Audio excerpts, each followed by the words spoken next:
Hi, today I'm trying out one of these simplistic ideas that might pop up in your mind from time to time.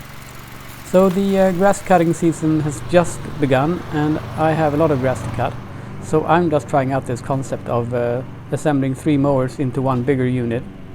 And this is the very first time I'm trying it, so this is not really about cutting grass, it's more about finding out if this concept is feasible, and also just to get a feeling of if the machine is actually practically usable or if it's just a, a monstrosity. So I started out with buying 3 of these 51 centimeters with traditional mowers. They're self-propellant, of course, and the total grass cutting width is 149 centimeters, so I have around 1 centimeter of overlap between the mowers, of course, to avoid to have two uncut strings in between them. And it seems to be fairly agile. It's not, of course, at all as precise as a ride-on mower, but still, it's a low-cost solution to mowing a lot of grass.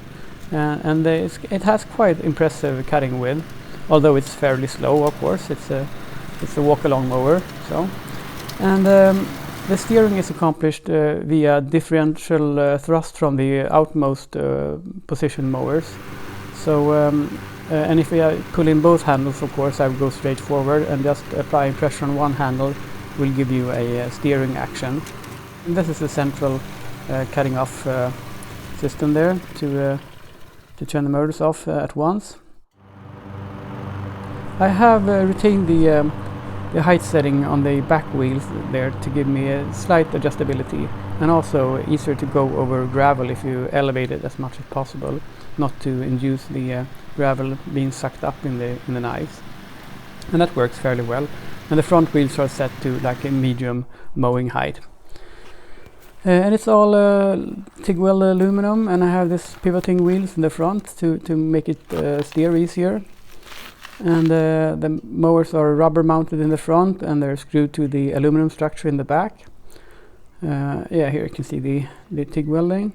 And I have also tried to keep all the original parts so that I can just disassemble it and reassemble 3 separate mowers if this concept would fail.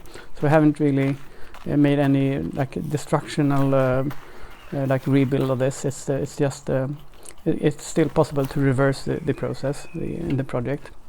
A good thing is that I got a lot of spare parts, since the central mower is not doing any propulsive action, so I got this drivetrain intact. And yeah, this is really just the first video, so I will come back later this summer and give you an update report about if this is a functional entity or if it's just a crazy idea. Okay, see you in the next one.